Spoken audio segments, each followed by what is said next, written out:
Hello and welcome. As you are coming in, welcome to this webinar here for DaVinci Resolve and some power tips. And I'll just give a second to see we're supposed to have about 15 or so people today. So let's give another second and we're going to dive right in. So if you can, in the chat, just give me a, yeah, I can hear you okay. If someone could throw that in the chat just to make sure you can indeed hear me. Perfect, great, excellent, thank you. A couple more coming in here. And let's go ahead and get started then. So my name is BJ Atarian. I am a Blackmagic Design Certified Instructor for DaVinci Resolve. I'm also an Apple Certified Instructor for Final Cut Pro. Today we'll be doing a Power Tips for DaVinci Resolve webinar. And it's about 45 to 50 minutes, and then we have some time after if you have any questions. In that 45 minutes, so we're going to cover quite a bit. If you look, first thing we're going to talk about is multicamming in Resolve. And then we'll look at the color page. And while we're in the color page, nodes, power windows, using corrections, using scopes, applying effects will also copy corrections between shots. We'll talk a little bit about the node, both in color and how it's used in Fusion. And we'll also look at the magic mask, which is a pretty cool feature in DaVinci Resolve. And we have if we have time, we have a bonus where we'll do some batch renaming of files. So Resolve has, and here's the magic mask clip too. Resolve has two versions, a free and a studio version. They're two separate programs. I will tell you, you pretty much just need the free version to do most things. There are some things, certain effects, and the magic mask is in studio. But for the majority of the editing, unless you're really in depth into editing, the free version is fine. And I'm going to go ahead and leave this keynote and jump over to the web just for a second. And we're going to come back to that. Hang on here. Move my Zoom controls out of the way. There are actually 4 versions that are available right now. You have the beta for 18 in both Studio and the free version. Same thing for 17, only that's obviously not beta. And what's great about Resolve is it's cross-platform. It's even available for Linux. So what am I on today? I'm on 17 Studio. And I'm on Studio so that I can show you the magic mask. Otherwise, I've taught the class using 17 free for the majority of the time. So just some things to know about Resolve and what options you have out there. So, all right, I am going to jump into Resolve, and this is the edit page. And by the way, if you have any questions, feel free to throw them in the chat. My work setup here is I've got the computer that I'm working on here in front of me, but I've got the Zoom back here so I can see you and see the questions that you have in the chat as well. So usually when you open Resolve, you come to the project manager. And that's what this box is here. And this is where I can get to have all my different projects that I would be either if I had them all in this database and I had a lot of projects, or in this case, I've got nothing in here. I'm just going to click on the untitled project, and then it'll take you to the last page you were actually editing in. So if you're not familiar with Resolve, it's got several pages along the bottom. And these pages, each one of them is kind of like their own program. And it's designed to work roughly from left to right.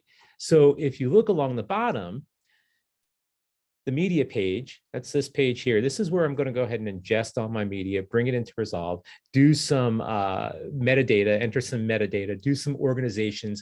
I would do all of that in here on the media page. And as I move my way across, the cut page is where you would want to do really your down and dirty basic editing.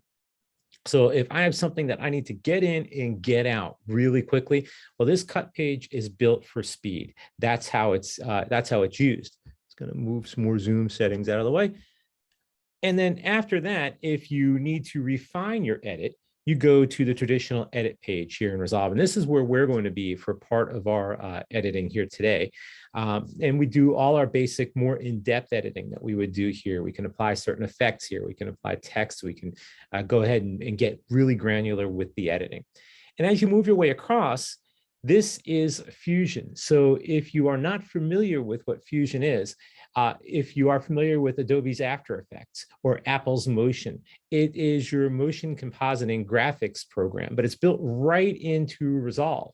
So all I need to do is I don't need to round trip with Motion or go to After Effects. I just click a different page on the bottom of the screen and I am there, and it all works together.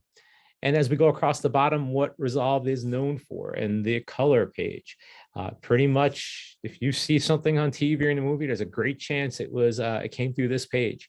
Even the other NLEs, nonlinear editors like Final Cut or Premiere or even Avid, a lot of times they'll ship it out to Resolve to color grade it and then bring it back to their other NLE. And we're going to spend some time in the color page as well. And then we get over to Fairlight. Fairlight is a fully functioning DAW, digital audio workstation, built right into Resolve. So if you think, let's see, Adobe Audition, Apple Logic, Pro Tools, and this is Resolve's version. It's Fairlight, very powerful, and again, built right into the program. And then when it's time to actually ship things out, we do it in the deliver page. We can do a very basic export from the other pages, but if I really want to go ahead and get granular, I'm going to do it in the deliver page. And you can just see, just looking across the top, all the different places that you can send it. It's got both Final Cuts in there. You can do 7 or 10. You can send it to Premiere. You can send it to Avid.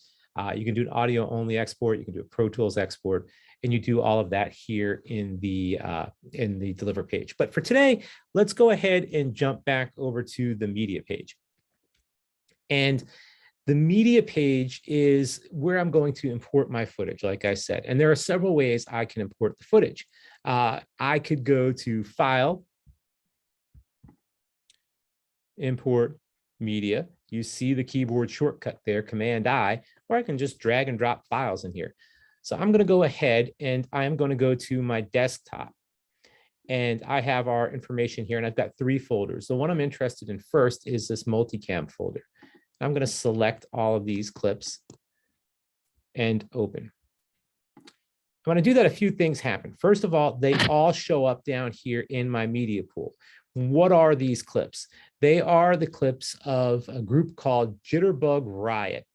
And their song is called Missing Girl, or excuse me, Miserable Girl. Missing Girl will be worse. Miserable, maybe we can make her happy. Missing is not good. So I'm just going to scrub over these clips.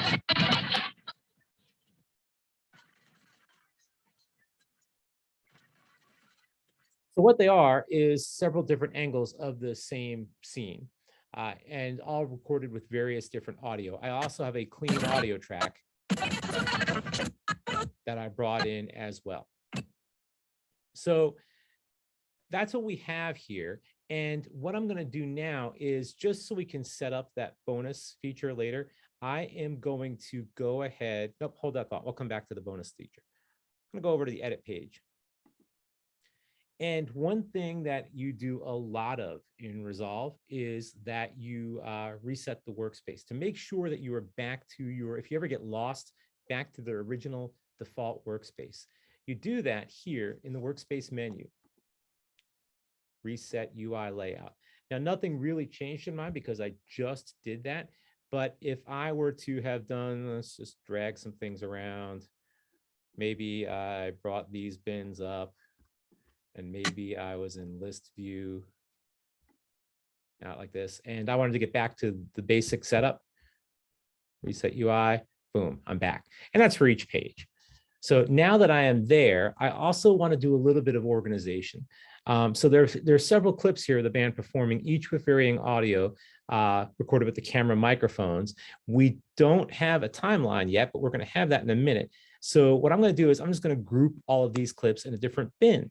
And the way I can make a bin is I can control or right click in this gray area below master, which is your top level bin, and click new bin. And I'm just going to call this Miserable Girl. The other thing I'm going to do, just again for organization, is I'm going to make a new smart bin. And I am going to drag this up just so we can see it. And you make the new smart bin the same way. So I control click in the gray area and add new smart bin. And I'm going to call this smart bin timelines. So if I have multiple timelines, they're all going to appear in this smart bin. And we'll talk just a second what the difference is between a smart bin and just a regular bin. But first I need to set this up, and I'm going to leave it as media pool properties. And I'm going to click the drop down here, and I'm going to hit C twice. C twice takes me to clip type. I'm going to leave this as is. I'm going to change this from video to timeline, and I'm going to click create. And now I have a new smart bin of which nothing is in. So what's the difference between smart bins and regular bins? These bins up here, the regular bins, I can move content in. Okay, I created this miserable girl clip or a bin.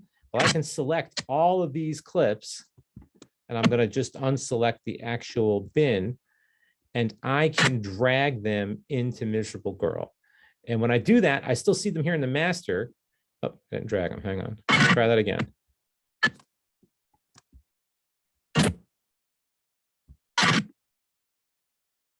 There they go. So I still, they're all here in the master bin, but now they're organized a little better. And if I click on miserable girl, there they all are. Now, smart bins don't work that way. I can't drag material into the smart bin. The way I get material in there is by setting up those rules. And you saw I just created the rule, and I can edit them by double clicking it. These are the rules that I set up. And this one, it's very simple. If it's a timeline, I want to be able to see it in this bin. We don't have a timeline yet. When we do, it'll automatically appear in the bin. It's not something that I would have to drag the timeline in. So these are dynamic. The other ones, you actually are controlling a little bit more. We're having to do a little more manual work. These other ones will update for you automatically. So I'm gonna cancel out of that, and we'll see how that works here in just a second. So I've got this bin up here called Miserable Girl, and I'm going to control or right click it, and I'm gonna create a new multicam clip using selected bin. So I click that, and I get my multicam HUD that pops up here. And it's got several options. First of all, I'm going to name this. Call it Miserable Girl Sync. That's what it ultimately is. I'm going to keep the frame rate the same. Now, there are choices here for angle sync. I can sync these based on in and out points, time code, sound, or marker. I want to leave it on sound. And what that actually means is Resolve will now look, and it'll try to match the waveforms from all of those clips to give us a clip that is in sync. So I'm going to click create. And a couple things happen. It actually does that, and we have a new folder, a new bin called original clips. So those are my original clips. And if I jump back up a level, this is now my multicam clip. And I'm just scrubbing over it for a second. So it's put all of those clips into one clip. Now I want to see that in my source viewer. So I'm going to go ahead and double click, and it synchronized these based on their audio content. So we have it up here, and I'm just going to play over it now that I can see it a little better and see if we're in sync here. I'm just going to scrub through it. Play out here maybe. Okay, looks pretty good. So I am going to go ahead and go to the beginning of my timeline.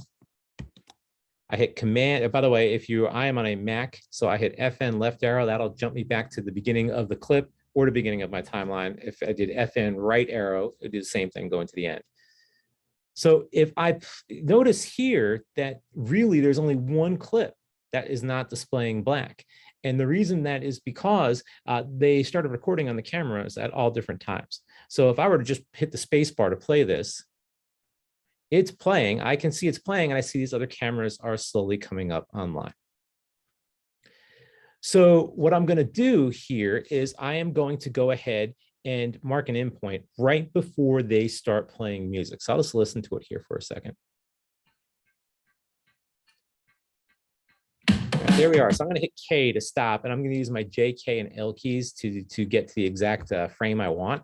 Back it up with J. So probably right there. And I'm going to, there are a couple of different ways that we can make in and out points. For this one, I'm going to go ahead and use my viewer controls. So the bottom right corner of the viewer, if you hover over it, it says mark in, mark out. I'm going to make an endpoint right there. And I am good with the rest of the clip. So what I'm going to do is just do an overwrite edit. So to do the overwrite edit, sorry. So if I'm, oh, there's a problem though. because I've got my endpoint right where the music starts, but I need to go ahead and bring it into the timeline. And my overwrite is grayed out, and it should not be. So let me make sure, double click, got that. You know why? Do we have a new timeline? Let's see here. We didn't have a timeline.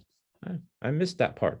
Okay, now we have a timeline. Now I can do my overwrite edit, and there are the toolbar right here. You can hover over and you get tool tips on what they are. So I'm gonna go ahead and do my overwrite edit.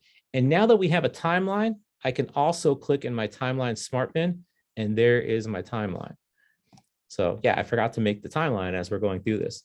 So that's great. I'm gonna go back to my master bin, miserable girl, and I've got my timeline and I've got my multicam. And I'm gonna go to the timeline. By the way, keyboard shortcut is Q to toggle between your timeline and your source. So I'm in my timeline now, and I'm gonna hit again, FN left arrow to get to the beginning of the timeline. Now we have another issue right here. It's in the timeline, the music starts, we can see the waveform, but it's black.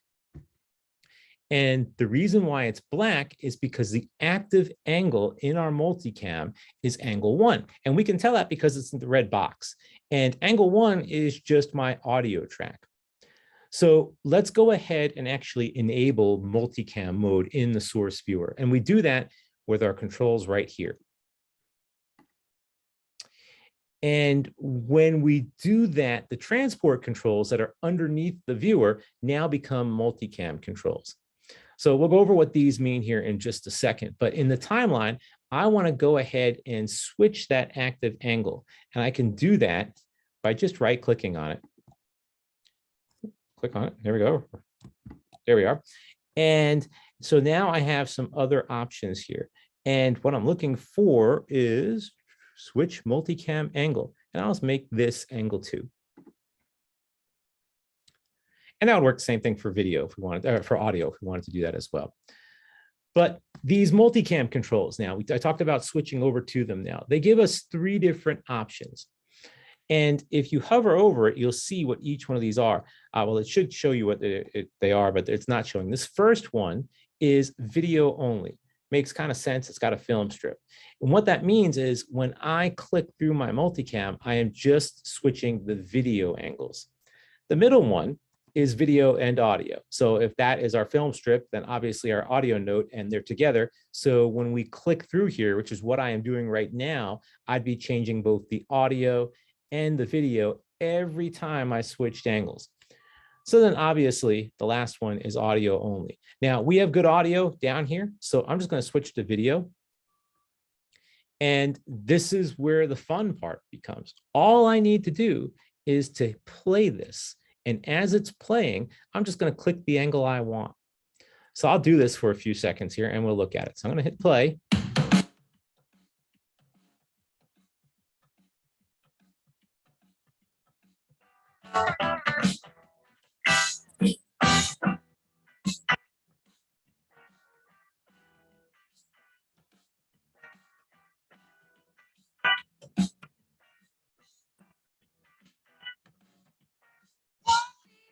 Till I put you in your place.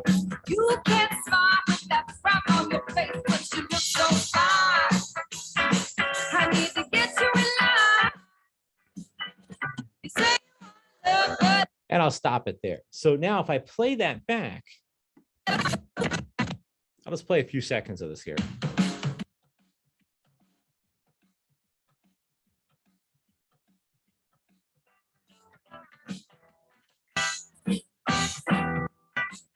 So it really is a rough cut that we did. I mean, it's a lot of fun too. You figure just clicking away through there, but I might not be happy with what I've done there. So I can edit these just like I could. Like that's my roll. I can roll between the two. I can select it and just hit delete, take it out altogether. So you can do all those different editing options like you would if you were editing your project. I'm sorry about that. And it's all here in the multicam mode. So one other thing to show you in multicam is, it's not really multicam, but it kind of works here for as well. If I hover down over the beginning of any clip, I get these little white bars, for lack of a better. And if I click and drag, those are my fade bars. So I can fade this in. So I just dragged it over a few frames and I'll play it and we get this nice fade in. So that's how I can, and that works for audio too. And it's every clip. So if I wanted to do this out here, I could fade this next one in too. It's a little weird fading that in. So I'll undo that. There's one other kind of cool thing. So if I drop this back, let's say I wanted to fade it to there and fade everything to there. So I can do that. I think it's under trim. Yeah. Fade in or fade out to playhead.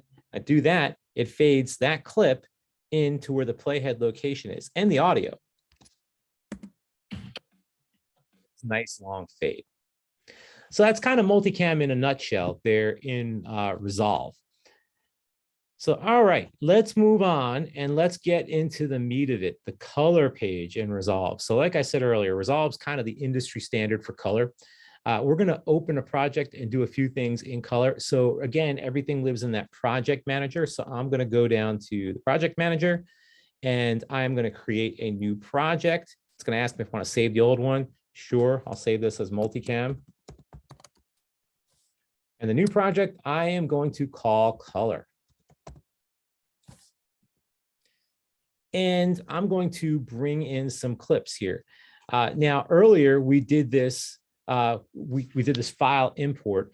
There are other ways to do it. Like I said, you can drag, drop, and then efficient editing with keyboard shortcuts. The Command I is for import. And I'm just going to go up one level here and get to our color. I'm going to select all these clips. And so I have these 4 clips here in my media pool. I am going to jump back to the media pool just to show that little bonus, because I think now is a good time to do this. So I'm going to go to the media pool and I'm going to select all 4 of these clips. Command A selects all 4 of them. And I need to put in a little metadata for this to work.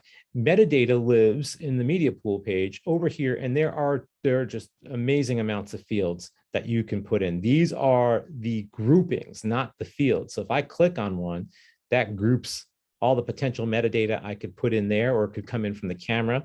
Here's all the audio metadata if I wanted that. What I want to do is go ahead and go to shot and scene for a second. And all I'm going to do is go ahead and add a keyword here. And I'm just going to put the keyword as color. Now, these clips don't have much in the way of metadata on them at all. They've got the file name right now. And now they have color associated with it. I'm going to click save. And I can see they've got color. They've got this token here. So I'm going to go back to my edit page. And again, we would go much more in depth with metadata if we were doing this on a project or let's say in the class. But right now I've got them selected on the edit page. And what I want to do is I want to just add the word color before each one of the names of these clips. So essentially I'm going to batch rename all 4 of these clips at one time. And where I do that is in the clip attributes page. I'm going to right click on this first one and go to clip attributes. And it's done in the name tab. I happen to be in it. There are other attributes here, the video, audio, time code, but we need name. And I'm going to delete what is in the clip name right now. So what I need to do is I need to tell Resolve that I want to change the name based on a variable. And the way I do that is I hit the % sign.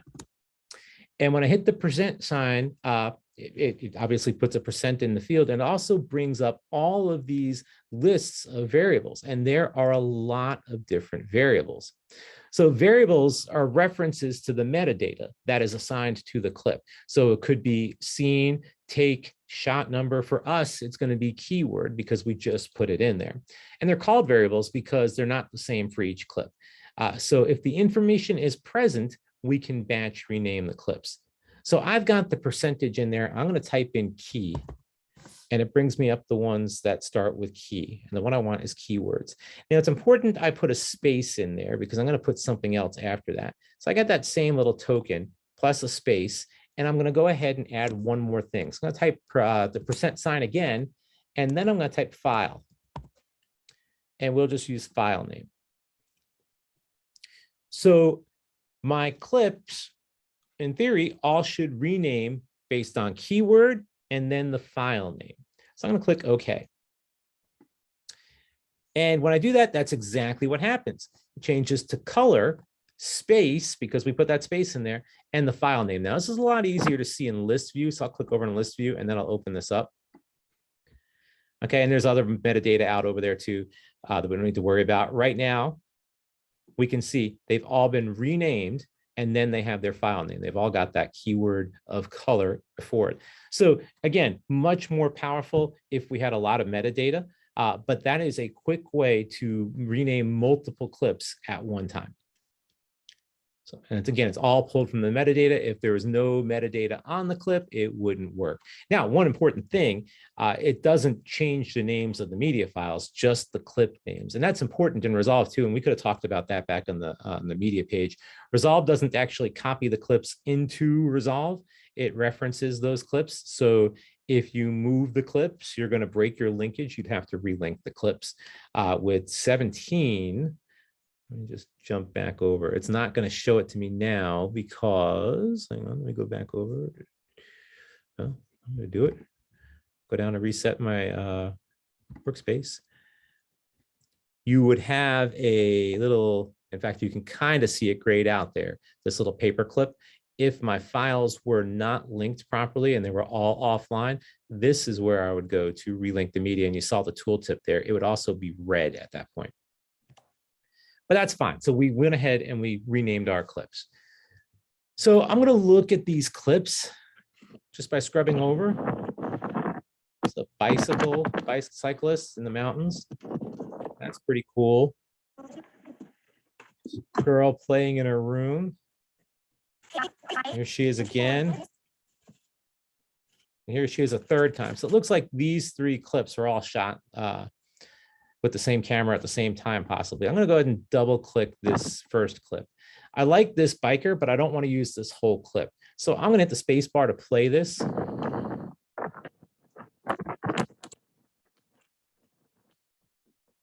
think I want it from about here.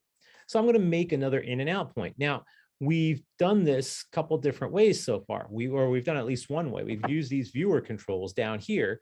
But there are other ways you can mark your in and out point. One, mark in, mark out. Nobody's going to do that. That takes forever, right? But you have these keyboard shortcuts, I and O, and that's what we're going to use here. So I'm going to click off of that, go back to where I want it. Where did I say? I hit the L key to put there, and I hit K to stop it. I'm going to hit I. And you can see I've got all before that grayed out, all after it is good. That's the part I want. I'm just going to drag this down to the timeline this time. And these other clips, I'm happy with the way they are. So I'm going to click the first, shift click the last, and just drag them in as well. So I've got all four of these clips in the timeline. And now we need to actually go to the color page. So it's easy enough. I just click on the color page at the bottom. And now we're in the color page. And again, just to make sure we're in the default, I'm going to go ahead and reset the layout. So now the color page may look different on your version of Resolve than it does on mine. And the reason why is because of the size of the computer screen, ultimately. So if you have a bigger screen, and I'm on the MacBook Pro 16-inch M1 Max laptop here, if you have a bigger screen than that, you may have more fields, more areas. On mine, Resolve actually stacks some windows to adjust to the screen size, but I'll show you where that would be. So we have our gallery, top left corner, and there's nothing in there right now. We will put something in there in just a little bit. Our viewer, this is where we're actually looking at the clips. Then we have our node editor. So this is where we connect our corrections, adjustments, and effects. And we have two representations of the timeline. Now, you can't tell the duration by these thumbnails, but you can by this mini timeline down below. So this is the first clip, and you can see that that is the length of the first clip. If I click the second clip, it updates. It's a much longer clip, and so on and so forth. I'm going to click back to that first clip. Now, the lower right area, this is where we would see our scopes, potentially our keyframes. We could see here as well. And then if you have the real estate, Resolve breaks out our wheels and our left palettes for our primary adjustments, and our curves. Curves usually live in the middle if you have the real estate. In my case, they're all stacked on top of each other. I can toggle through what I want. Right now I'm on curves. If I wanted to color wheels, I can go there. And I can put some other things there as well. I'll stick on curves just for a minute. So good. All right. So Resolve ships with a lot of high quality color effects, glares, lens flares, etc., things like that. I want to play over this clip. And there's one thing. I love the clip. I don't like this logo. I don't want to do the free advertising on this logo. So our goal here is going to be to blur this out. And we can do that using one of those effects, also using a power window and then a tracker. So Resolve uses one thing we haven't talked about is nodes. And we have our node editor. But what is a node? So if you think of a node as a thought, and each different node is a different thought, that's kind of the philosophy behind it. And it reads left to right, comes in this side, goes out this side. Resolve uses that in the color page. It also, just really quickly over on Fusion, uses it in the Fusion page, node in, node out. And you put everything else you want to do to it between there. We're going to go back to the color page. So it's a little bit of a different mindset. I mean, the edit page, we stack things on top of each other. In other NLEs and motion compositors, usually it is a stacking, not necessarily a node. But we're going to use nodes today and create a little small node tree. And again, it's read from left to right. So usually what you do is the first node in the color page is your color correction. Okay, I'm happy with the color for this particular node. So I'm just going to go ahead and right click on this and change this to node label. I'm going to label it color. Okay, and again, I'm happy with the color for today's class. So I want to go ahead and make a second node. Now, the easy keyboard shortcut is Option S, and that adds a serial node. If I Command Z that just for a second to undo that, if ever I can't find what I'm looking for, I can go up to Help and type it in. So in this case, serial node. So nodes, add serial node, and it'll show me exactly where to go. So I can click on that and I get my new node there. But I want to make sure I keep things organized. So I'm going to go ahead and rename this node too. So I'm going to right click on it, node label, and I'll type logo blur. So again, left to right, we do our color correction. Now we need to do our blur. So I need to make sure, first of all, the playhead is at the start of the clip. I can clearly see it's not there here. I can also see it's not there here. So I'll just drag it over there. That's important.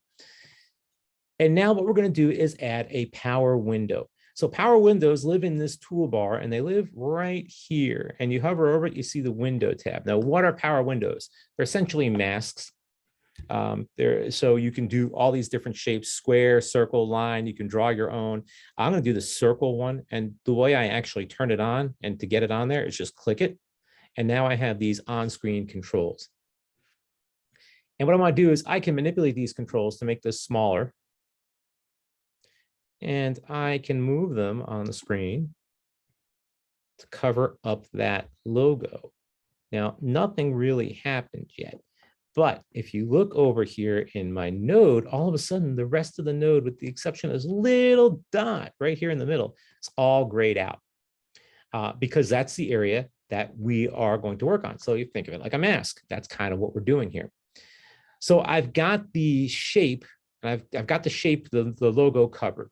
So we're good there. Now we need to go ahead and to blur this out.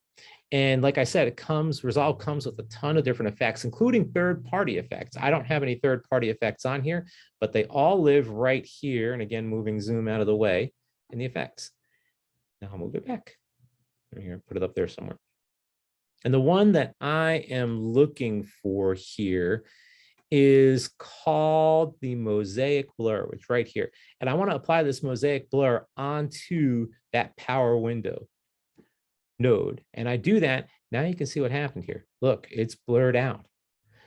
But if I were to play this, it'll be blurred out on the first frame. It won't be blurred out across the whole picture. We have to do one more thing. Oh, you know what though? Before I do that, I could tailor this even more. I could go ahead and make more pixels. I can change the shape of the pixel if I want to. I can go advanced. I'm happy with the way it is here. But as I do that, this will update in real time. But I've got it. That's pretty good. I'm happy with that. So now what I need to do is one final thing to make this work, and that is to track it. So the tracker lives right next to the power window, right here, tracker. I'm going to click that. And when I do that, I get these tracker controls down here in the bottom left. Remember, this is the area that's stacked, and it updates based on what we're actually in. So I don't need to worry about zoom and rotate for this. I'm good on the others. And now all I have to do is track it. And the way I track it, I have these options right here. Make sure in the first frame, I can track reverse. I can stop the tracking, track both ways. I can track forward. So I'm just going to track forward. And if I want to make sure I have a good track, heck, I can track back as well. Now, when I play this over, turn that off, let's blur it out. It's pretty cool. So that's how you can use the tracker, the power window, and an introduction into nodes here in the color page. And also we learned about effects there too. And that's pretty cool. That's tracking and power windows in Resolve in a nutshell. Now, but like I said, it's known for color, right? And so let's go ahead and look at some of these color features here. Our eyes can fool us. We know that if you stare at something long enough, you think you see it when it's gone and it's not there. You think it looks one color and it doesn't. We have scopes that'll help us. So it's important to use the tools that are built in Resolve to help us work through that. And there are scopes and they live right here. So if I click on that, these are the scopes. If I wanted to go ahead and pop it out into its own window, I click on that button right there, and I'll show you where that is in a second. And I can tailor this how I want to tailor it. I can push this onto a second screen if I had it. I can change between the scopes, just like that. I'm happy with it living back in the bottom right corner. That button I clicked on is right here.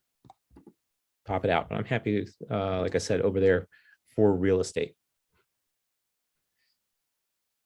So, and we can view obviously multiple scopes when we pop that out, 2, 4, so on and so forth as well. I'm happy like this, and I want to go ahead and be on the parade, which I am. If I wanted to change it, I would drop down right here and change it to where I need to go. But like I said, I'm happy with it right here on the parade for now.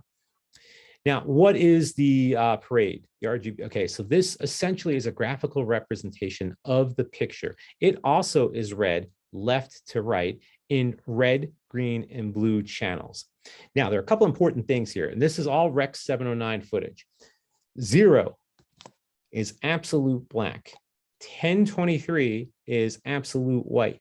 You do not want to be above 0, and you do not below 0 rather, and you do not want to be above 1023, because what happens is you start losing color, and it's also not broadcast safe to be in those areas.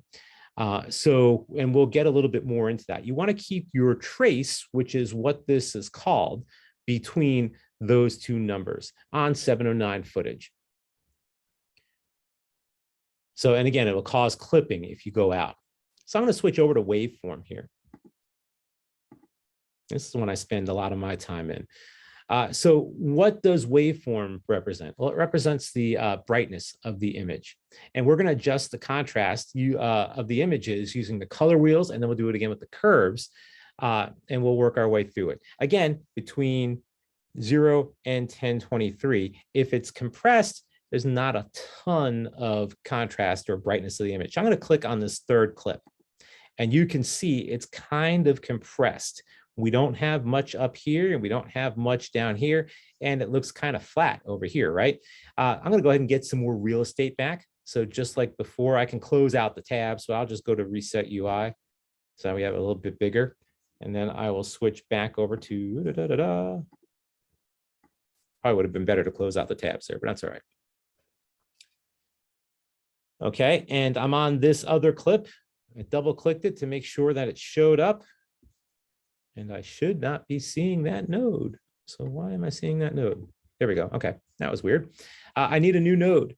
And to get that new node, again, Option S.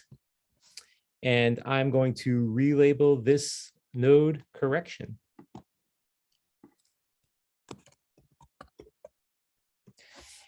Nope, didn't take it all. Let's try that again. There we go. Okay, so I'm going to go to my color wheels and click on that. It brings up these 4 wheels.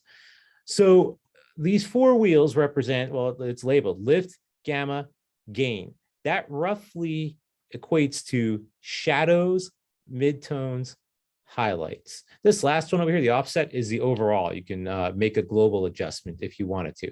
But if you think shadows, midtones, highlights, and the rule of thumb is that you work from the outside in. So whether you're working on your highlights or shadows first, then you do the other one, and then you adjust the gamma or those midtones as needed, really. And we're going to do that using these master wheels below each one of these things. So, and I'm going to use my scopes as a guide. So let's look at this first one, and I'm going to go ahead and start with the highlights or the gain. I'm going to push these up closer. I'll try to push these up closer to, there we go, to 1023. And what is going on here with my resolve? Let's make sure we are on the correct clip. We are. And my wheels are not responding. Nothing is responding. So, okay. So we're going to switch off that. See if it responds here. It responds here. All right, we're going to try this other clip again. Interesting. All right, well, we'll do it on this middle clip. So first, I'm going to go ahead and push up just so my highlights are starting to get up here between 896 and 1023. I'm going to do the same thing with the lift, but I'm going to push it down. And you can see clearly this is starting to become a little bit of a tug of war. Okay, but there we are.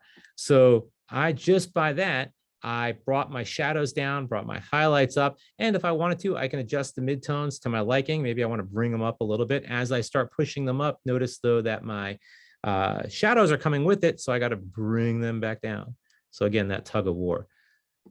But let's see how that looks. So if I wanted to turn this grade off, I can do that a couple different ways. The hard way first would be view, bypass color infusion, bypass all grades. That's the before.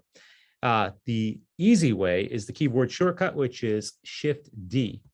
And I'm just toggling on and off here, and you can clearly see that we have really made that picture pop compared to the original of that to that, just by a quick bringing up our shadows and bringing down our shadows and bringing up our highlights.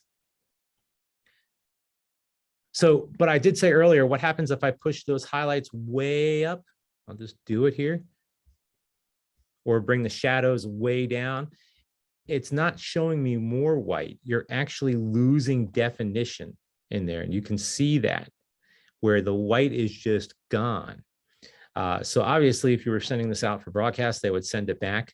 You don't want that. I'm going to Command Z to bring that back to how I want to. The same thing if I push it down. So if I want to use the color curves to do this, we would do the same thing. I'm going to go ahead and let's try this clip for the color curves and see if it works. If it doesn't, we'll go to the third clip. So how do we read these? Well, it's kind of the same thing. This is my custom curve, and this top point represents the white, and it's not working there either. So we'll go back to this one. This top point represents the gain.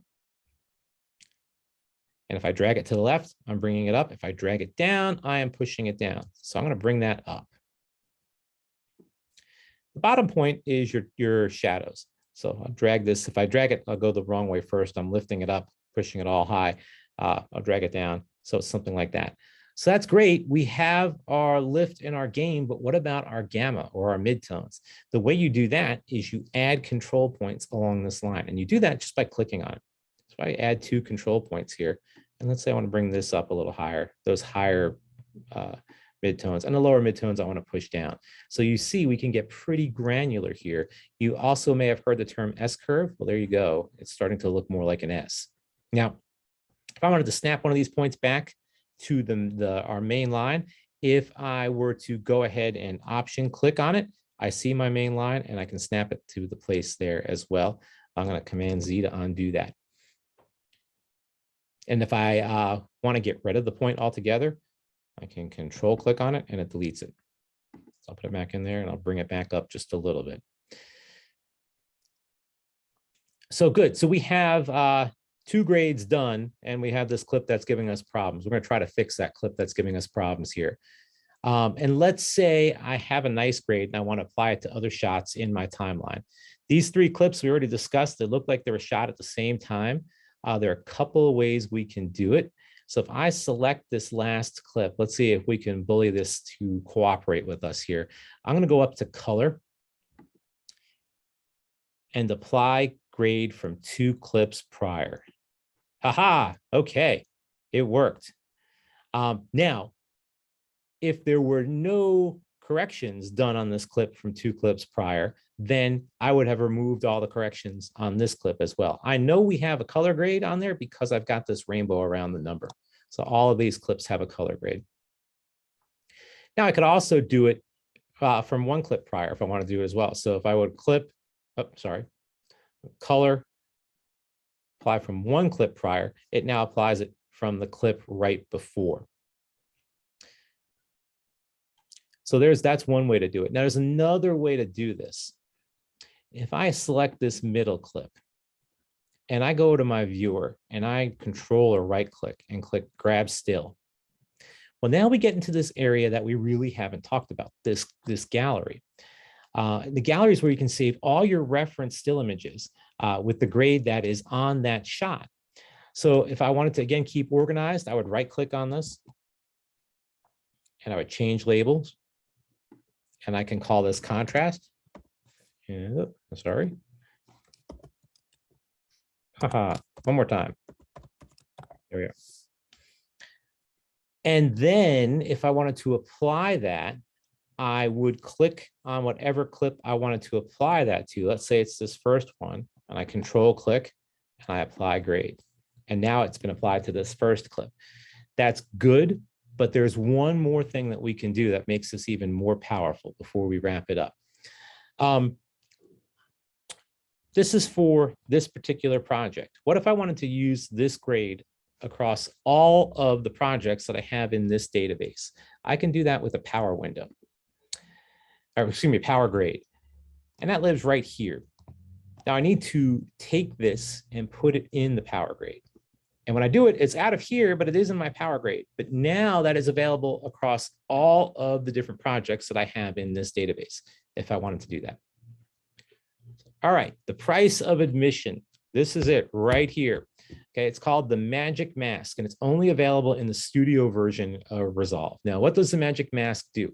Uses the neural engine in Resolve to automatically create a mask for the entire person or the specific features. So face, arms, and we do it here in the color page.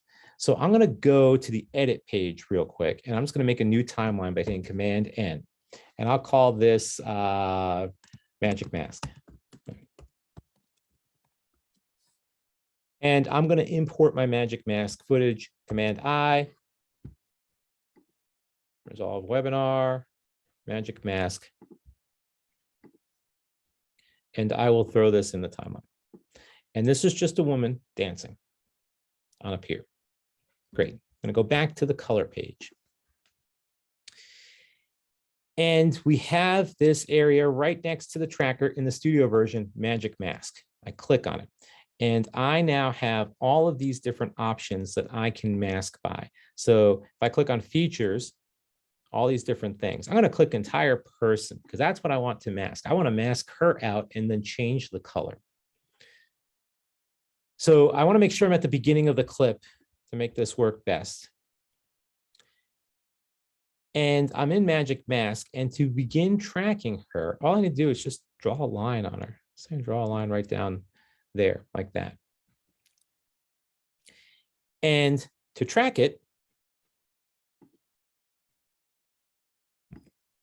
There we go. And it is now tracking her. And it takes a second, even on this Mac, it'll take a second.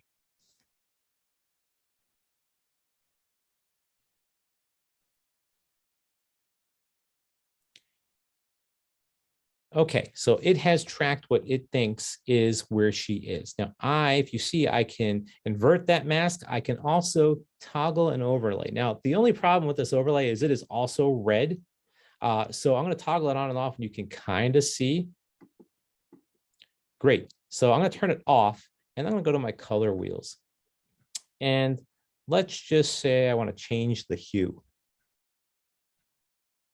Boom, just like that. That's cool. What if I want to change the contrast and mask her out of the picture, just like that? That is pretty cool. So that is the magic mask in a nutshell, and you can see how powerful that is. So yeah, so that's what I had for you. I do want to say one thing. This webinar is a lot of me showing you things. The class that is coming up is a lot of us doing together. It's much slower paced, much more in depth. We work through projects together and have assigned goals, and it's a lot of fun. And that class, if you are interested in it, there's one coming on the 8th. I'm the instructor on that. So that's next week. And there are other dates here as well. And I am a huge proponent of continuous learning. If you think you're beyond the intro class or you want to see another type of class, well, look at all these different options. I'll just go to Resolve, because there's color grading. There's an advanced class that is there as well, advanced color grading. And of course, we have our webinar here today. But yeah, so these options are out there. I would highly recommend taking advantage of continuous learning and taking advantage of some of these classes. Are there any questions?